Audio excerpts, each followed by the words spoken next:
Sorbhushanam Sitaram Sunadhamunirtam Tam Sadgurum Sambhaje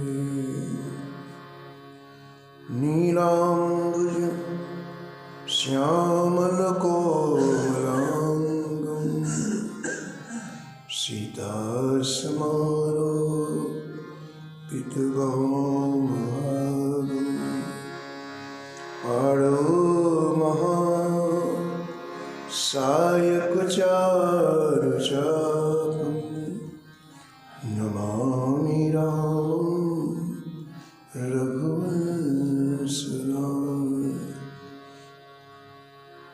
Yatra yatra Raghunath Kirtanam Tatra tatra Kritimastikahanyulam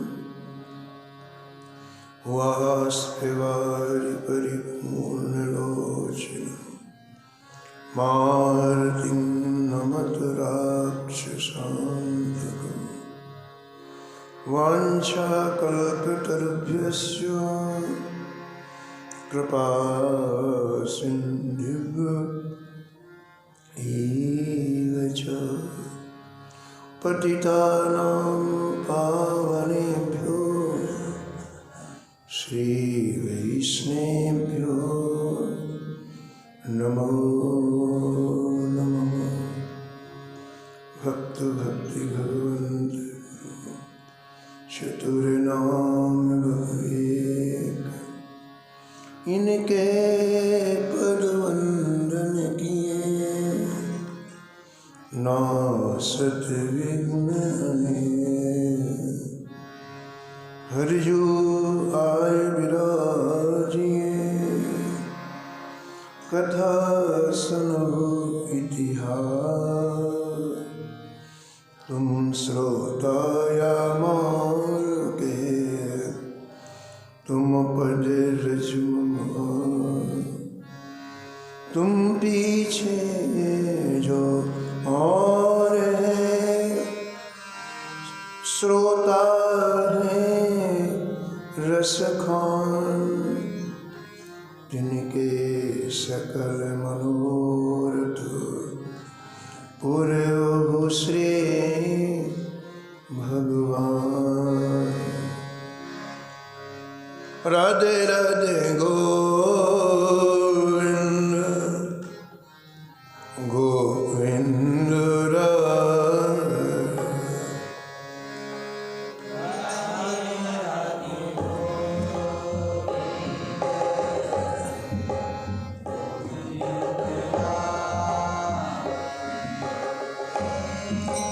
Radhe Radhe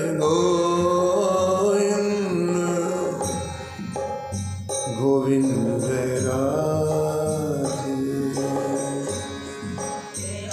Radhe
हे राधे राधे गोविंद गोविंद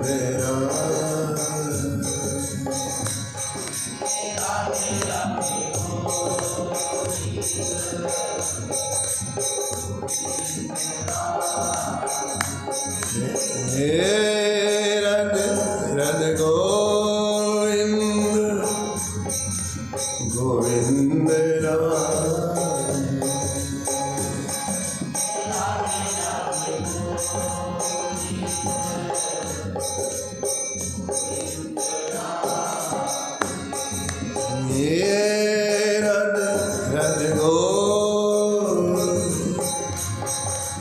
गोविंद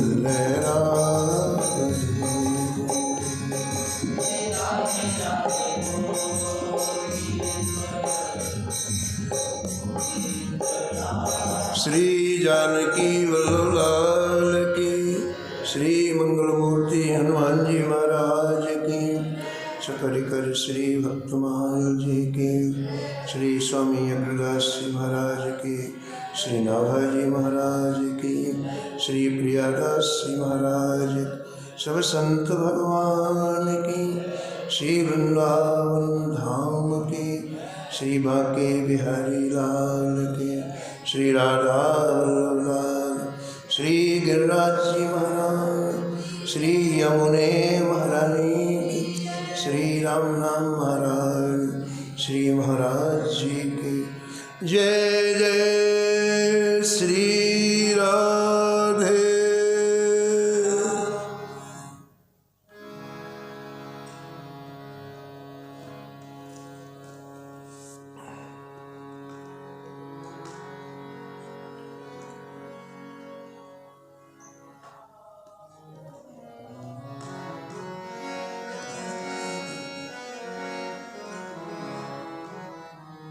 भव प्रवाह निस्तार हित, भव प्रवाह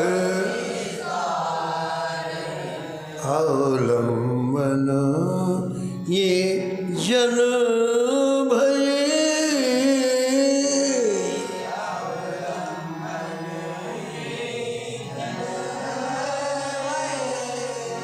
सोझा सीवा आधार धीर हरिनाभ लोचन, सोझा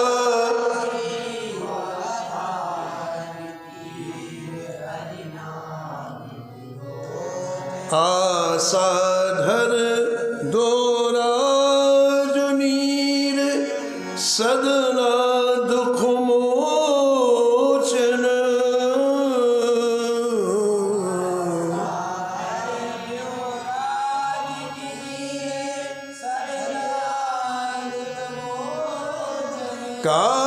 काशीश्वर अवधूत कृष्ण किंकर कटहरिया,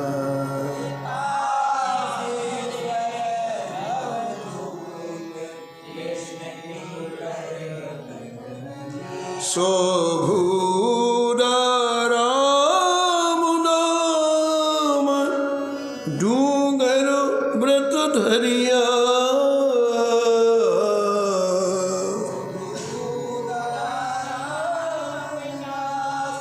डूंगर पदम पदारथ रामदास,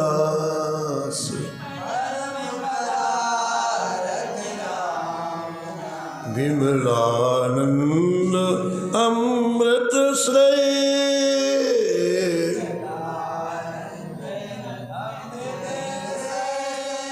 भव प्रवाह निस्तार हित,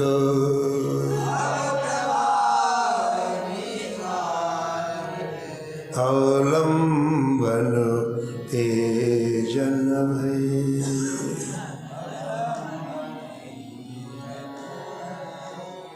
प्रातः स्मरणीय परम वंदनीय श्री भक्तमाल के रचयिता श्री नाहा गोस्वामी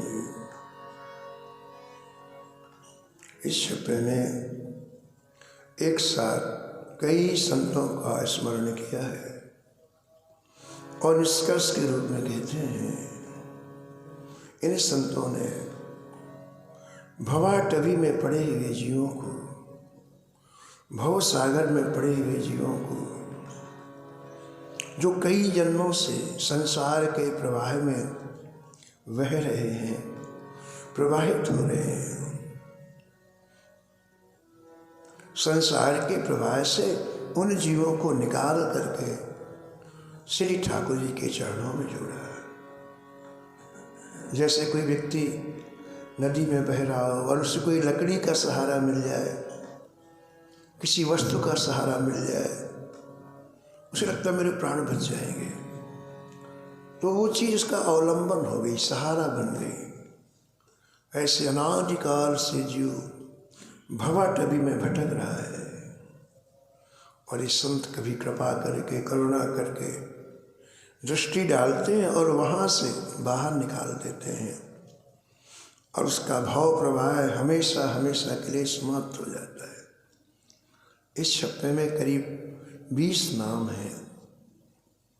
उनमें से आप श्री सदन जी का परम पावन चरित्र श्रवण कर रहे थे। भगवान कितने करुणा सागर हैं, कृपा सागर हैं। भगवान के हृदय में जीवों को अपने धाम में बुलाने की कितनी व्याकुलता है। इन सभी बातों का समावेश इन चरित्र में है। श्री सदन कसाई जी का परिचय श्री प्रियादास जी देते हैं। सदन कसाई ताकी, सदन नीकी कस आई जैसे, नीकी कस बाराबानी सोने की कसौटी कसवाई है, बाराबानी सोने की। प्रियदास महाराज कहते हैं कि सदन कसाई मुसलमान जाति में, कसाई जो जीवों को हत्या करके उनका मांस बेचता है, कसाई का एक कार्य ही है। तो बड़ी निम्न जाति कसाई है की जाति है, गरेट जाति है।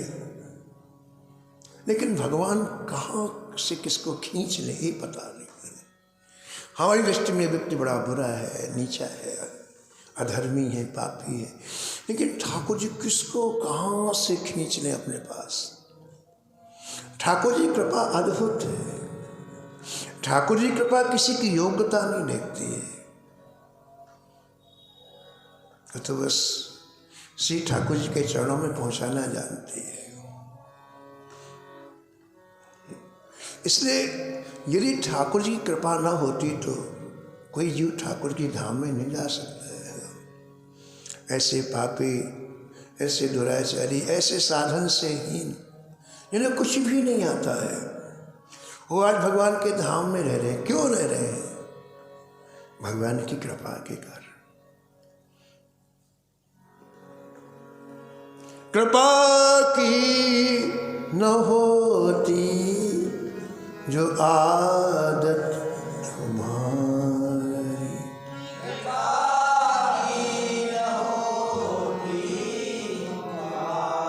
आदत हम कहते हैं इसकी आदत पड़ गई, इसका ये स्वभाव पड़ गया।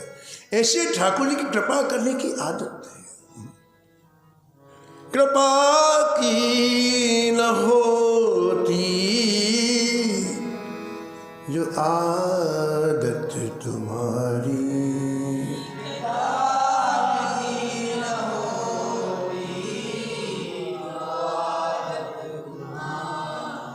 तो सुनी ही रहती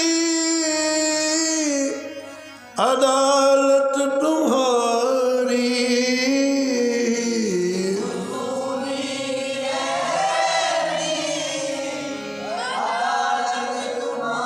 तो सुनी रहती अदालत तुम्हारी।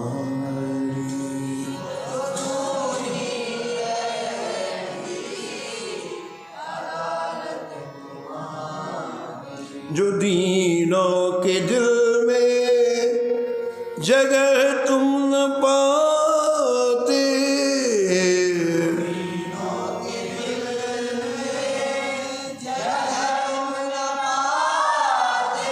तो किस दिल में होती इबादत तुम्हारी।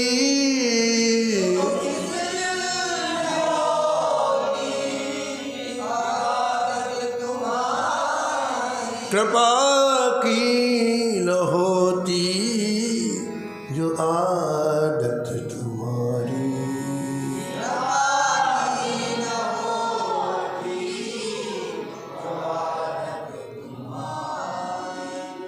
भगवान की कृपा से जीव जहाँ है वहाँ से भगवान के चरणों में पहुँच जाता है। संसार की दृष्टि में बहुत ऐसा है, भगवान की कृपा के सामने कुछ भी नहीं। कितने राक्षस, कितने असुर आज भगवान के पास पहुँच गए। क्यों? भगवान की कृपा शक्ति ने पहुँचा दिया। तो सदन जी जात के कसाई हैं, ऐसा प्रियदास महाराज कहते हैं। अब आप देखो कि हम जो यहाँ पर हमारा जन्म हुआ है और हमें जो कुछ मिला है ये आज का नहीं है, ये पूर्व जन्म का है। किसी को विद्या मिली है, किसी को यश मिला है, किसी को धन मिला है, किसी को धाम मिला है, किसी को संत मिले हैं। ये हमारे इस जन्म का कुछ भी नहीं है, ये सब का सब पूर्व जन्म का है। और अब हम जो करेंगे ना वो अगले जन्म में मिलेगा। ये एक पूरी तरह से बनी हुई लिंक है, एक श्रृंखला है। सदन जी के चरित्र में इस बात को स्पष्ट किया गया है। सदन जी पूर्व जन्म में काशी के ब्राह्मण कुल में उत्पन्न हुए और बचपन से ही काशी का ऐसा माहौल कि आपकी प्रीति भक्ति में हो गई। आपके पिताजी ने आपको छोटे से शालिग्राम दे दिए। इनका लगाव देख करके कहा, बेटा ये तुम्हारे ठाकुर हैं, इनको तुम रोज स्नान कराया करो, इनको चंदन लगाया करो, इनको भोग लगाया करो और इनके सामने कुछ ना कुछ स्तुति किया करो। पिताजी ने कहा, बेटा शालिग्राम जी राम नाम से बहुत खुश होते हैं, तुम एक काम किया करो,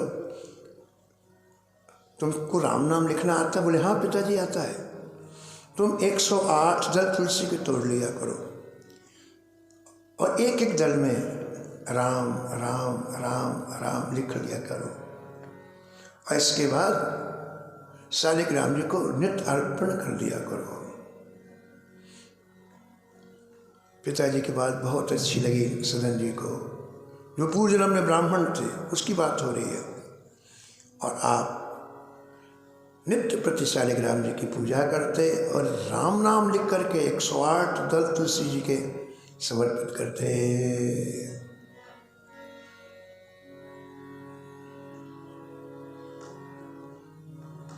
ये काम आप कहाँ करते? गंगा के किनारे, घर में नहीं करते। गंगा जी में स्नान करते, बड़े अच्छे घाट बने काशी में, और एक जगह बैठ करके रोज 2 घंटे 2.5 घंटे रोज पूजा करते, आराधना करते। भगवान का नाम जहाँ जाता है उसकी विशेषता है वो संसार की भूख खत्म कर देता है और भगवान के लिए भूख जागृत कर देता है। भूख ही तो है जो व्यक्ति को घुमाती है। ये नाम की विशेषता, यदि नाम आपके कानों से अंदर गया तो पहला काम करेगा, ठाकुर जी के लिए इच्छा जागृत कर देगा, ठाकुर जी के लिए चाह जागृत कर देगा। अब तो महाराज इनका मन सब तरफ से हट करके भगवान में जुड़ गया। लेकिन देखो कैसे कैसे जीवन में, इस जीवन में कैसे कैसे क्रम आते हैं, कैसी कैसी घटनाएं घटित होती हैं, उसका वर्णन किया यहाँ ग्रंथ में कि एक दिन आप घाट में ठाकुर जी की सेवा पूजा करके लौट रहे थे घर को, काशी की बात है।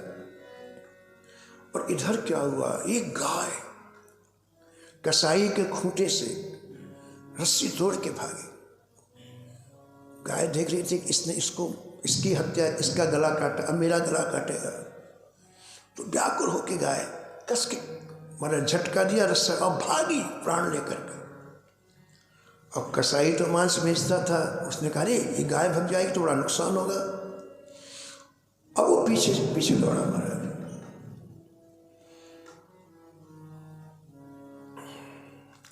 तो काशी में छोटी छोटी गलियां हैं, जैसे अपने बिहारी जी की गली है ना, ऐसे काशी में हजारों गलियां छोटी छोटी। तो गाय एक गली से दूसरी गली, तीसरी गली, ऐसा। अब वो गुस्सा के मारे तलवार लिए हुए मारे पीछे पीछे दौड़ रहा है। एक गाय गायब हो गई। कौन सी गली में घुसी वो कसाई देख नहीं पाया।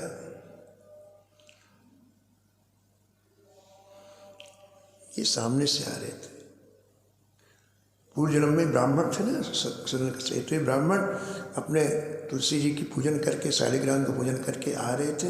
इधर से कसाई बोले पंडित जी आपने हमारी गाय देखी कि अभी अभी यहाँ से गई है?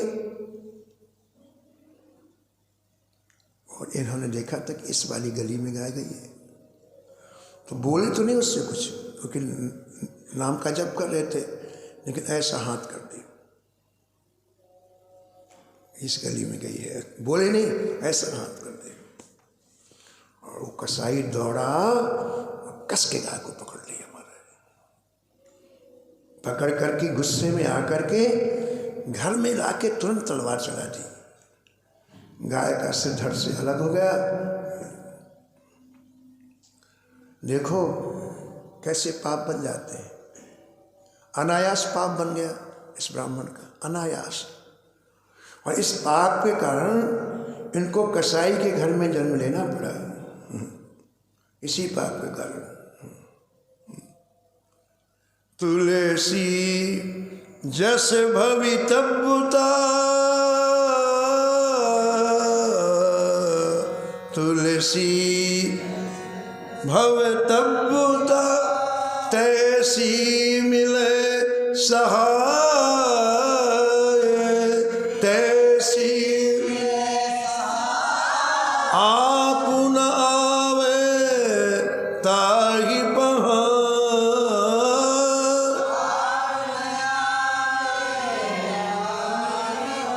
ताहि तहाँ ले जाए।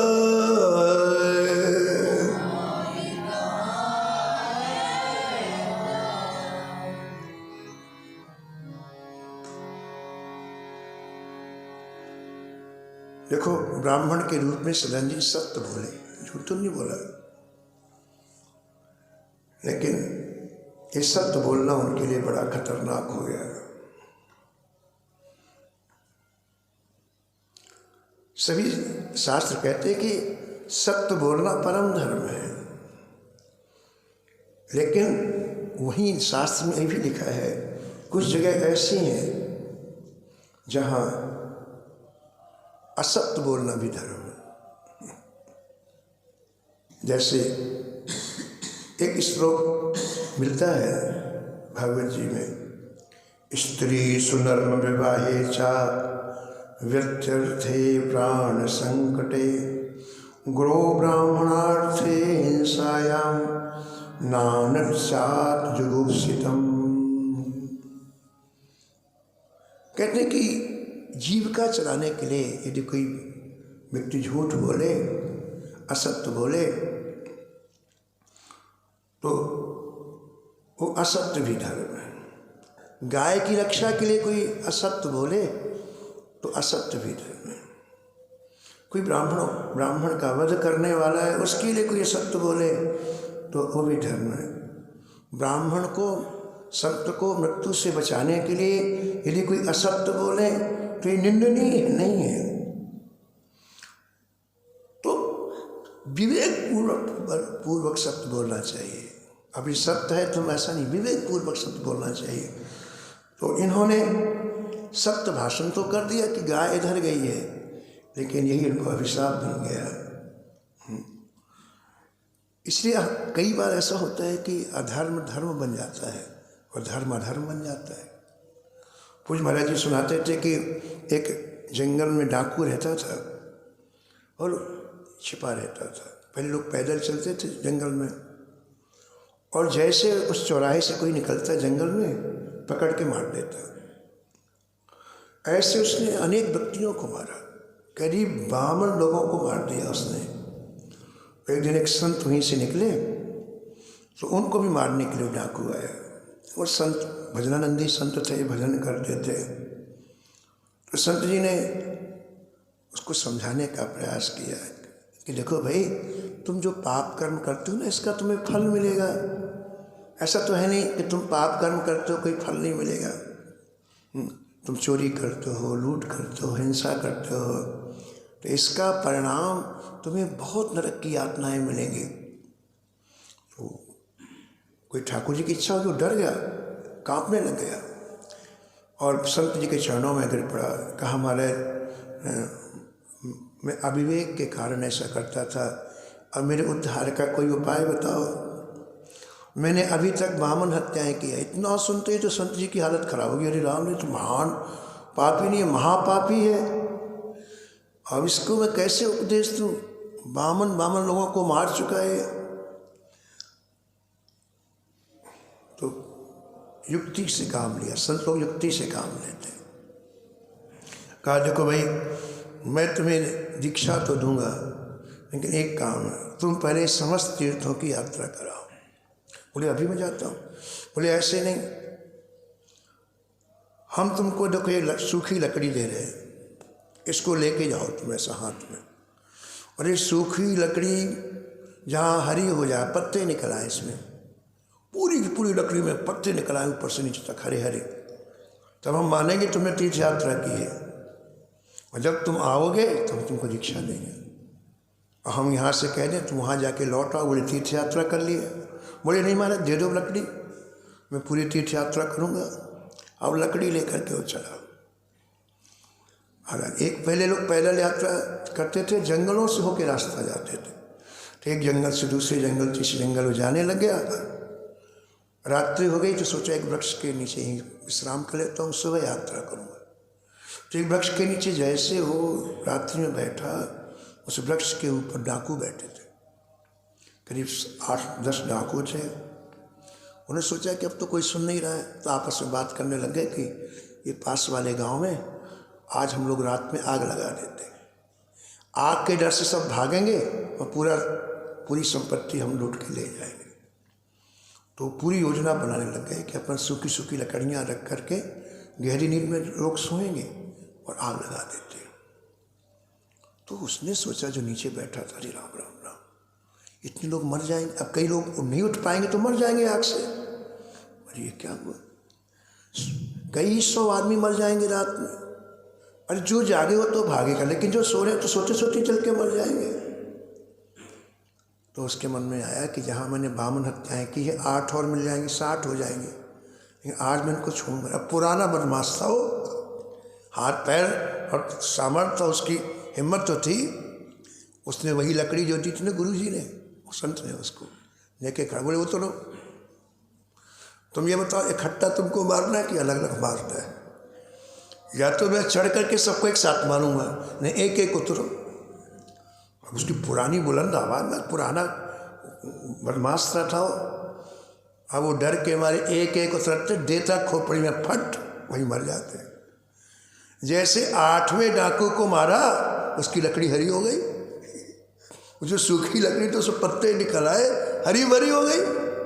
अरे बोलिए क्या, संत भगवान ने कहा था कि जब लकड़ी हरी हो जाए तो हमारे पास आ जाना। अभी तो एक तीर्थ में भी नहीं गया। तो वापस आया, गुरु जी आपने कहा था कि लकड़ी हरी हो जाए, तो कैसे हो गई तीर्थ यात्रा? बोले तीर्थ यात्रा पूरी तो नहीं हुई, लेकिन रास्ते में एक ऐसी घटना घटी, तो मैं गांव के लोगों के प्राण बचाने के लिए 8 हत्याएं और कर दी। उसी समय एक लकड़ी हरी हो गई। संत भगवान बोले, गहनो कर्मणो गति। अरे भैया, कर्म की गति बड़ी गहन। कभी कभी हमारे अधर्म धर्म हो जाता है, कभी कभी पाप पूर्ण हो जाता है। पूज्य महाराज जी सुनाते थे कि परशुराम जी ने निश्चय किया कि कोई भी क्षत्रिय मिलेगा उसे मार दूंगा। क्षत्रियों से इतने चढ़ गए परशुराम ने, 21 बार पूरी पृथ्वी को क्षत्रियों से विहीन कर दिया परशुराम ने। बड़ी सामर्थ्य थी, आकाश मार्ग से चलते थे। तो महाराज जी कहते थे कि एक बार आकाश मार्ग से जा रहे 2 क्षत्रिय बालक जमीन में दिखाई पड़े। 9-10 वर्ष की आयु रही होगी, बड़ी सुंदर, और तुरंत मारने के लिए ऊपर से नीचे आए। फरसा हाथ में रहता ही था। उन क्षत्रिय बालकों को मारने के लिए आए और बालक घबराए, बाबा मार डालेगा। तो सामने एक ब्राह्मण का घर था, डर के मारे घुस गए उसमें। बचा लो बचा लो, हमें बचा लो, हमें बचा लो, बाबा मारने को आ रहा है। ब्राह्मण को जाए, बोले बच्चा पड़े, अंदर अंदर अंदर कमरे के अंदर बैठा दिया। परशुराम जी आए, बाहर निकालो। तो पूरा झूठ बोल दिया ब्राह्मण, महाराज मेरे बालक है, मेरे पुत्र है, पूरा झूठ, मेरे बालक। परशुराम जी कहा नहीं, हमको धोखा नहीं होता है, ये क्षत्रिय बालक है, नहीं मेरे बालक। तो उस समय खान पीन का बड़ा नियम था। परशुराम जी तुम्हारे बोला, बोले थाली मंगाओ, इसके साथ खाओ। खा लिया उसने, उनके प्राण बचाने के, और उनको प्राण बच गए उसके। तो कभी कभी धर्म भी अधर्म हो जाता है और अधर्म भी धर्म हो जाता है। तो महाराज इस प्रकार यही ब्राह्मण देव कसाई बने। केवल इन्होंने यूँ इशारा कर दिया और इस इशारे से महापाप बन गया, गाय मार दी गई, और इस पाप के कारण इन्हें कसाई के घर में जन्म लेना पड़ा। लेकिन जो इन्होंने राम नाम चढ़ाया शालिग्राम जी को, जो गंगा किनारे इन्होंने पूजन किया, वो भक्ति के संस्कार कहीं नहीं गए। हम कुछ भी अभी भजन करते हैं, उसका असर हमारे सूक्ष्म शरीर में पड़ता है। सूक्ष्म शरीर में संस्कार बनते हैं। आप 1 घंटे संकीर्तन करो, 1 घंटे पाठ करो, 1 घंटे नाम जप करो, तो भले हमें अभी कुछ लाभ ना दिखाई पड़े कि हमें कुछ नहीं मिले उससे कोई, लेकिन उसके अच्छे संस्कार हृदय में पड़ते हैं। और जब मृत्यु होती है तो ये स्थूल शरीर यहाँ रह जाता है। 3 शरीर है हमारे, एक स्थूल शरीर, ये आँख कान नाक का जो दिखाई पड़ता है, इसके अंदर सूक्ष्म शरीर होता है।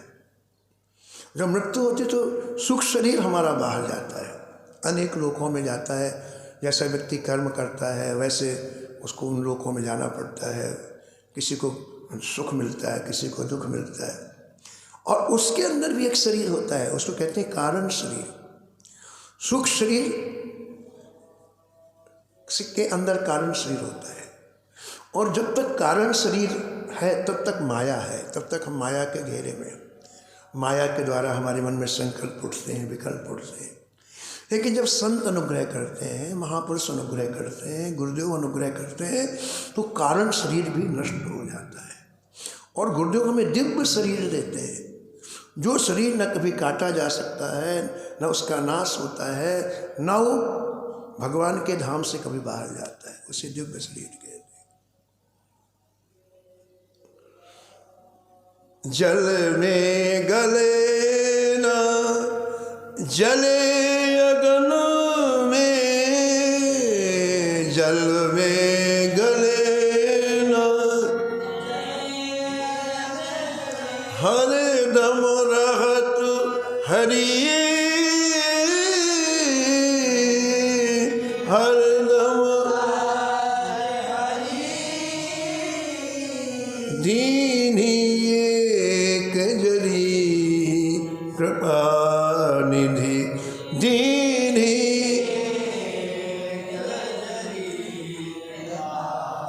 रट सिया राम हरि, रट सिया राम बलि जावत श्री गुरु चरणन की, बलि जा ये दिव्य शरीर देने वाले गुरुदेव हैं। बलि जावत श्री गुरु चरणन की, बलि जा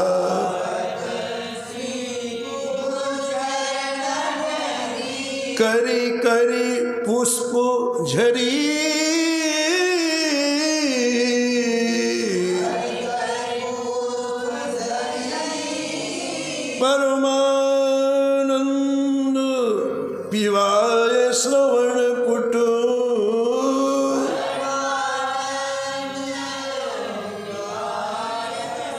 श्री गुरु दया करी,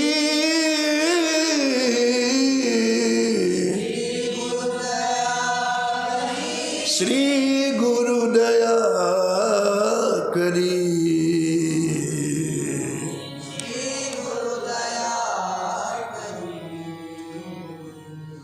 तो कसाई के घर में भी जन्म लेने के बाद इनके हृदय में भक्ति के संस्कार वैसे के वैसे ही बने रहे।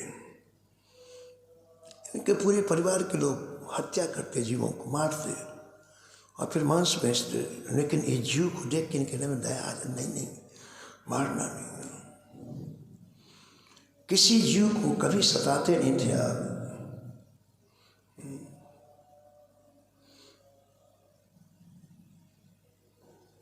अब थोड़ी बड़े हुए, घर वाले का काम धाम करो, यानी जीवों को मार करके मांस बेचो। तो इन्होंने जीवन निर्वाह के लिए जीव को मारते नहीं, मांस कहीं से खरीद ले आते, खरीद करके और उसको बेचते। किसी जीव कहते हैं अब जीवन निर्वाह के लिए कुछ ना कुछ करना है, तो मांस ले आते और उसको बेचते। अब देखो आप, इनके हृदय के जो भक्ति के संस्कार थे वो वैसे के वैसे अक्षुण्ण बने रहे। और भगवान की इन्होंने शालिग्राम जी की सेवा की ना पिछले जन्म में, तो शालिग्राम जी ने नहीं छोड़ा। ये भले कसाई के घर जन्म लिए, लेकिन ठाकुर जी कितने दयालु हैं, कृपालु हैं कि तुम कहीं भी जन्म लोगे तुम्हारे पास जरूर आएंगे। ठाकुर जी बड़े कृतज्ञ हैं। संसार का व्यक्ति कृतज्ञ होता है, कियों को नहीं मानता है हर व्यक्ति, और ठाकुर जी कृतज्ञ हैं। थोड़ा भी कोई किए तो बहुत स्मरण करते हैं उसका, क्योंकि इसने हमारे साथ ऐसा किया। आप ठाकुर जी कोई उत्सव मनाते हो ना, उस दिन ठाकुर जी निकुंज में सभी परिकरों के सामने तुम्हारी प्रशंसा करते हैं। देखो देखो, इसने हमारे लिए कितना कष्ट सहा, इसने हमारे कैसा उत्सव, ऐसी चर्चा करते हैं ठाकुर जी। ठाकुर जी किए को मानते हैं, ठाकुर जी कृतज्ञ, अति कृतज्ञ प्रभु कृपा निधान।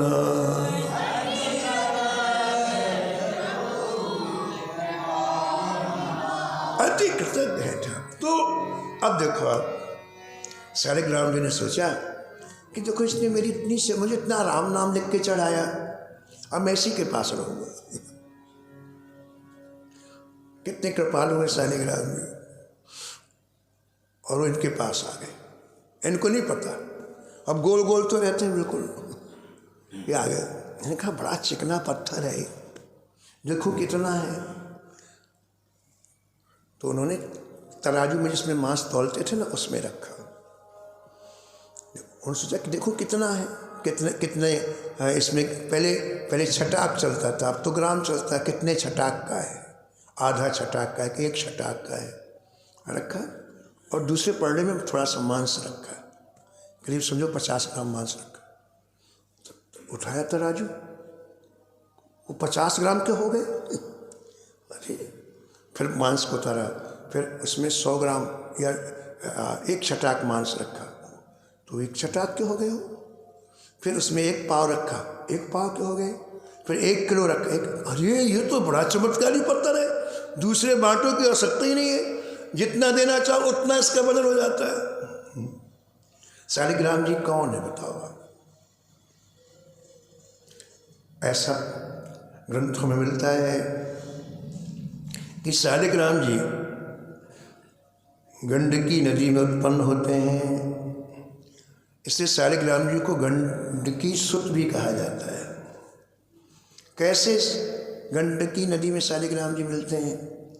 तो ऐसा वर्णन है कि एक ब्राह्मण की कन्या भगवान के दर्शन की अभिलाषा से घनघोर तपस्या करने लग गई।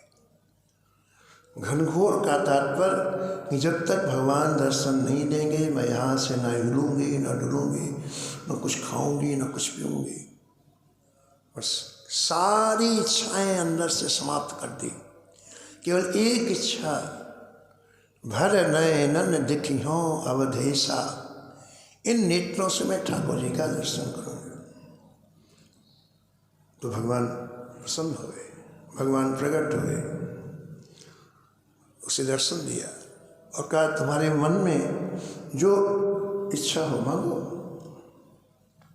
तो इतने सुंदर ठाकुर जी, उसको पहली बार देखा ठाकुर जी, रोज तो थोड़ी देखता, इतने सुंदर उसको ठाकुर जी लगे। जब देखा तो उस ब्राह्मण की कन्या ने वरदान मांगा, कहा महाराज आप मेरी गोद में पुत्र के रूप में हमेशा खेलो, मेरी गोद में पुत्र के रूप में हमेशा कीड़ा करो, खेलो। भगवान ने कहा ठीक है, अब तुम इस देह को त्याग करके गंडकी नदी बनोगे और मैं शालिग्राम रूप से तुम्हारी गोद में हमेशा खेलूँगा। बस तुरंत तुम्हारा जो विप्र कन्या गंडकी नदी हो गई और भगवान शालिग्राम रूप से उस गंडकी नदी में विराजते हैं। तो इसलिए इनको गंडकी सुत भी कहा जाता है। ये गंडकी नदी मुक्तिनाथ जी पहाड़ से निकली है। जब नेपाल लोग जाते हैं ना तो वहाँ गंडकी नदी का दर्शन होता है।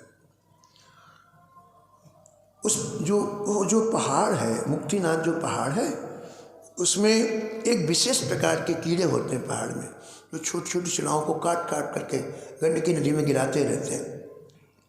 इस तरह से हमारे ये शालिग्राम जी की जो शिलाएँ हैं, इसमें भिन्न भिन्न के आकार दिखाई पड़ते हैं। शालिग्राम जी से राम जी भी प्रकट हो जाते हैं, कृष्ण जी प्रकट हो जाते हैं, आपकी जिसकी आराधना हो प्रकट हो जाते हैं।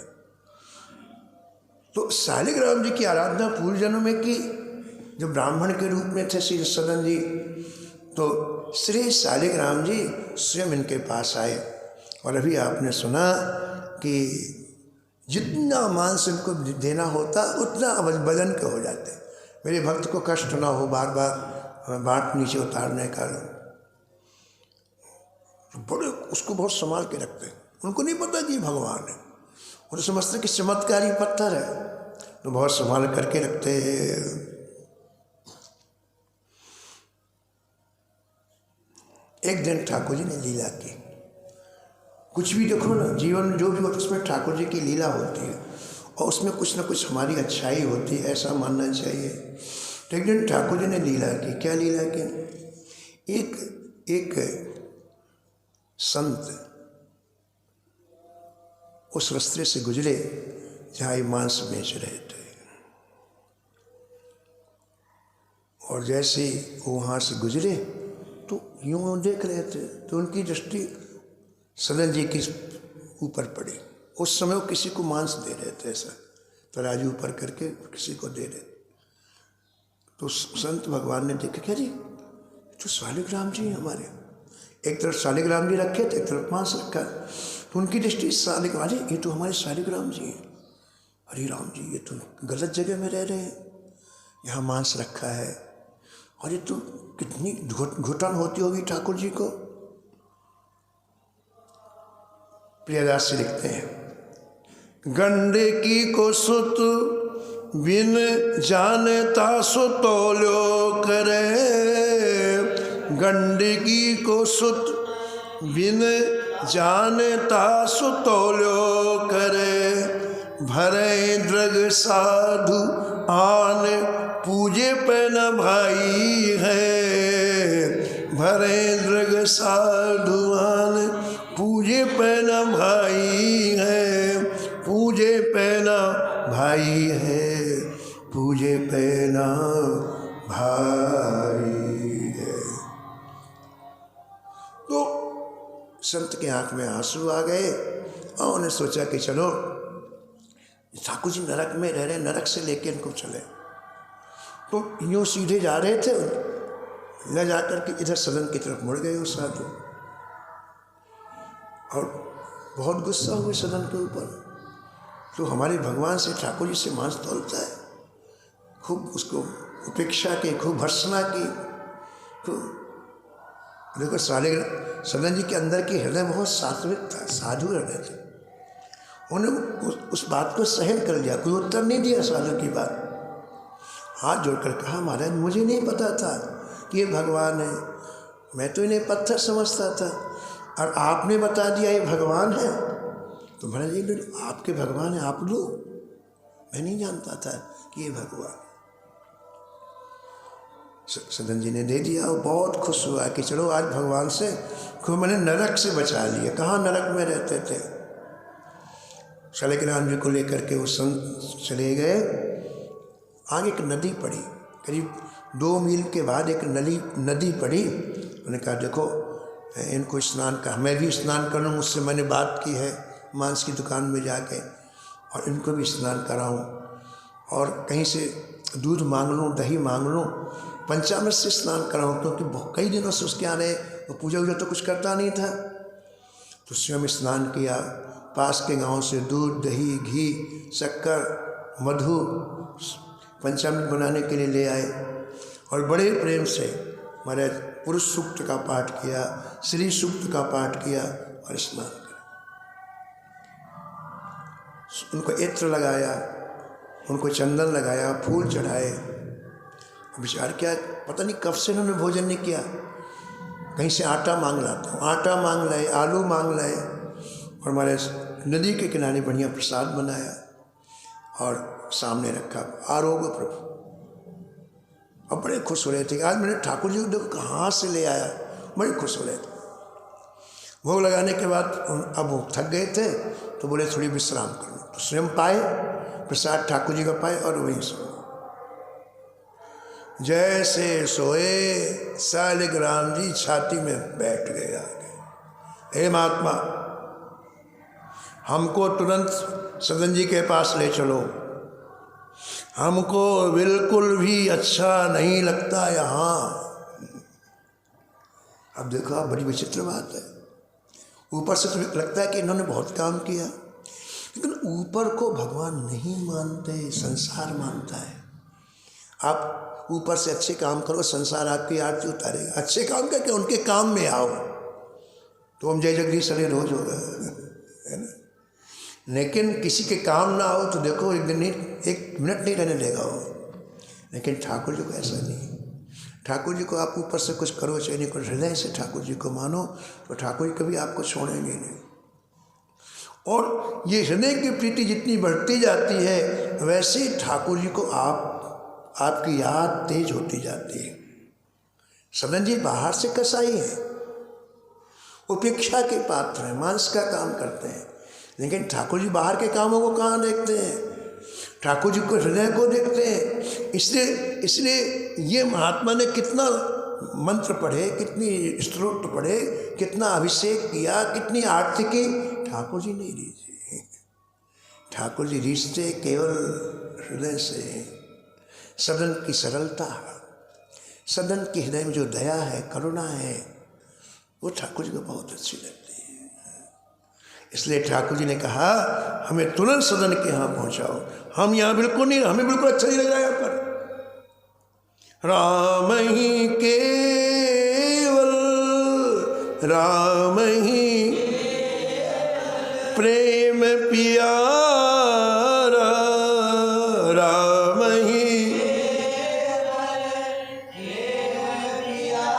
जान लेहु सो जान निहारा।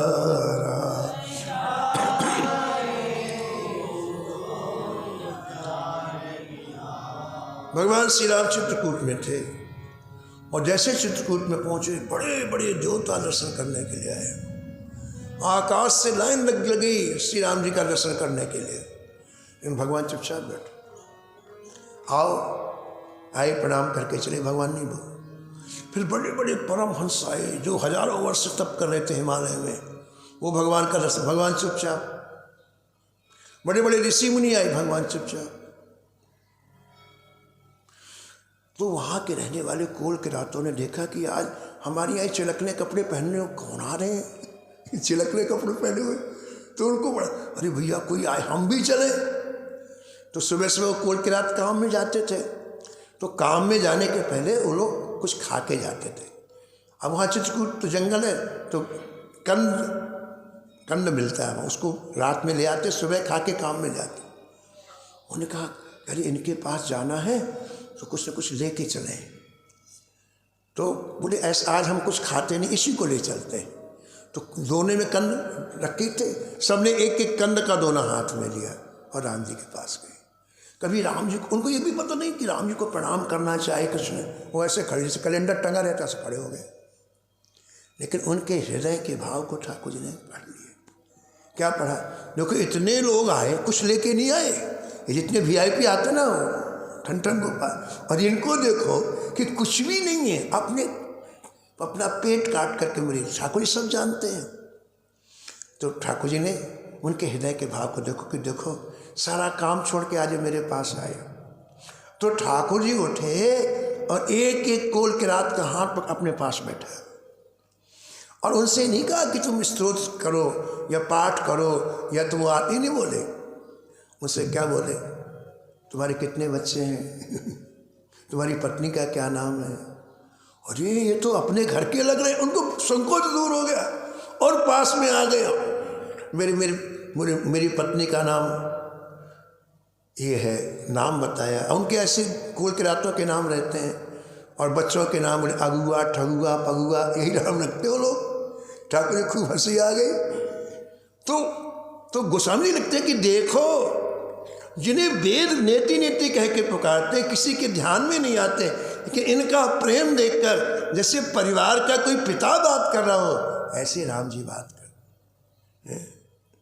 वेद वचन मुनि मन अगमो, वेद वचन ते प्रभु करुणाए, ते प्रभु वचन किरात इनके सुनतो, वचन जिम पितु बालक बैल, जिम पितु बाल। भगवान ने कहा कि हमको तुरंत पहुंचाओ सदन जी, हमको वहाँ अच्छा लगता है, यहाँ छुटवाया बात। देखो बाहरी क्रियाएं ठाकुर को ज़्यादा खुश नहीं करते हैं। भले सात्विक क्रिया हो तो क्या होता है, हृदय का संपुट मिलना चाहिए, हमको वहाँ पहुँचाओ। अब उसको बड़ा दुख हुआ कि क्या मिलता वहाँ। उसने कहा अच्छा बताओ महाराज जी, मैं आपको ले चल, मुझे ये बता दो कि वहाँ कौन सा सुख मिलता है। भगवान बोले वैसा सुख किसी के पास नहीं। बोले कौन सा सुख? बोले सदन जी जब तराजू उठाते हैं, एक तरफ हमको रख करके एक तरफ मांस रखते हैं, जब तराजू उठाते हैं उस समय पलड़ा यूं घूमता है, और जब पलड़ा हिलता है तो हरियाली तीज में बिहारी जी के झूले में जो आनंद आता, हमको वो आनंद आता हमको उसके पलड़े में, जैसे हरियाली तीज में बिहारी जी में झूले में ठाकुर जी झूलते ना, बोले हमको वही आनंद आता है। हम लोग ठाकुर जी किसके महाराज किस चीज़ को गुण मान लेंगे किसी को पता नहीं है। इसलिए गोस्वामी जी ने लिखा है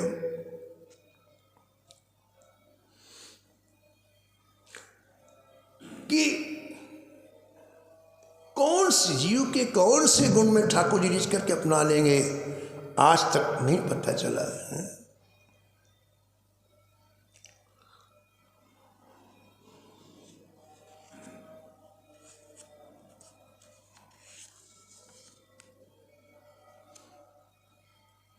कौन प्रभु की रीत ऐसी, कौन प्रभु की रीति,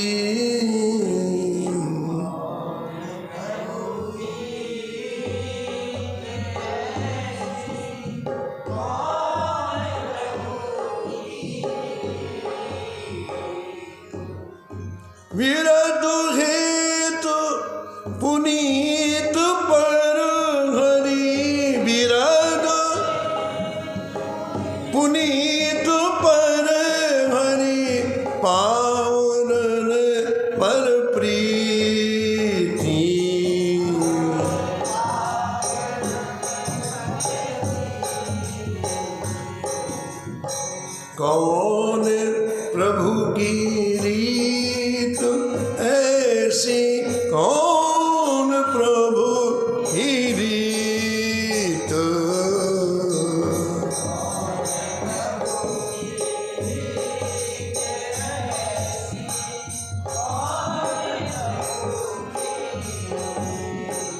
तो महाराज उस महात्मा को शालिग्राम जी को लेकर के सदन जी के पास आना।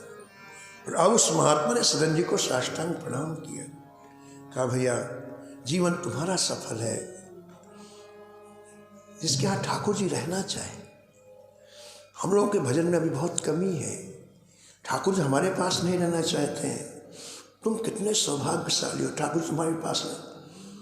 तुम अपने चरण की रज हमें दे दो, हमारे अंदर भी ऐसा भाव आ जाए कि ठाकुर जी जबरदस्ती तुम्हारे पास रहना चाहते हैं।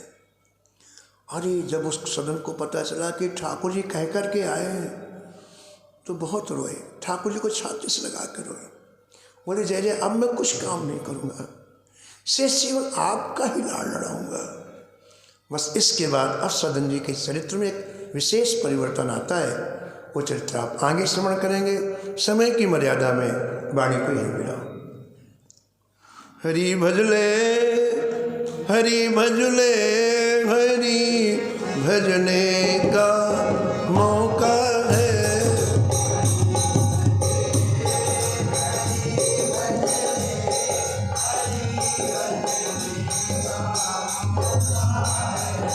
ये मौका चूक न जाए, ये मौका भी अनोखा है।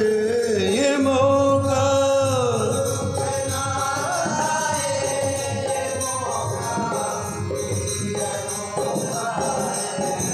हरि भजले हरि भजले हरि भजने का मौका।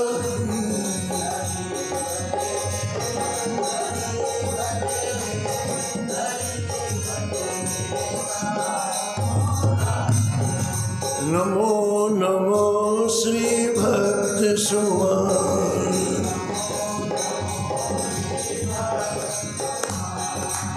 जाके सुनत महात्म ना सतनु।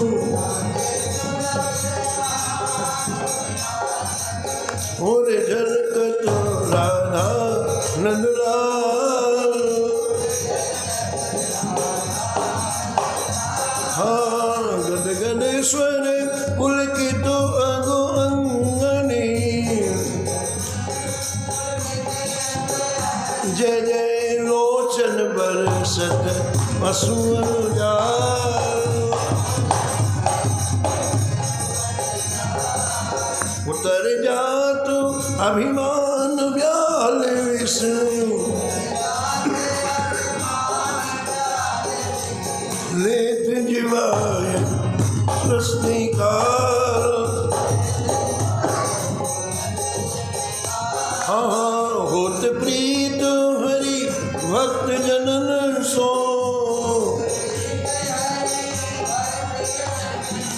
लेत शीघ्र घटी चरण प्रचार।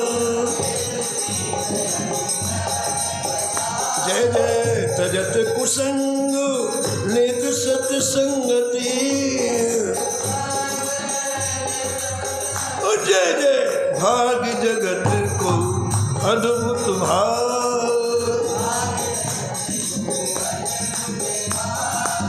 निशिवासन सोवते अनुजागत। जय जय रोम रोम वे करत निहार। श्री अग्र नारायण दास प्रिया प्रिया। जय जय प्रगति जीवन रसिक रसाल। हाँ नमो नमो श्री भक्त सुमार। सीताराम सीताराम सीताराम सीताराम। जय जय सीताराम सीताराम सीताराम सीताराम। सीताराम सीताराम सीताराम सीताराम। राम सीताराम सीताराम सीताराम सीताराम। हाँ सीताराम सीताराम राम जी